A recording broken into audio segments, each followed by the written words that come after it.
ध्यान से सुनिएगा। उसने जाते जाते मुझसे ये कहा, मेरी बेवफाई से मर जाओगे या तुझे मार के जाऊं।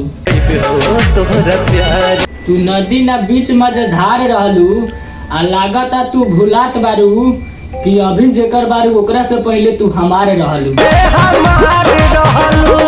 हमरा जिए के मन नइखे करत, हमार अब सफर खत्म हो गईल। अब भगवान हमके ले चले ये धरती पर से, जे हमार रहल उ केहू और के हो गईल।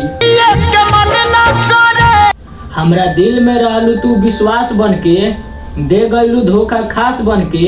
अभी दुनिया में जी ही कैसे करे जा, तब पर भी जिया तानी जिंदा लाश बन के रूठ गईल बारू तोहार रूठी हमरा सवाल के जवाब हो जाला कि तू रूठ गईल बारू तोहार रूठी हमरा सवाल के जवाब हो जाला। आ ये करे जा तू माना चाहे ना माना, जब जब तोहरा के केहू और छुएला तो हमर तबीयत खराब हो जाला।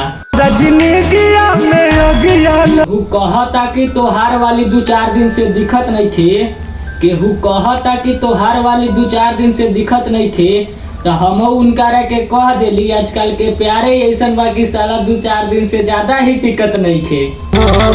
सपनों से दूर होता देखा है, हर एक सपना को चकनाचूर होता देखा है। लोग बोलता है कि लड़का कभी रोता नहीं है, हर एक लड़का रोता है जिसने मोहब्बत की होता है।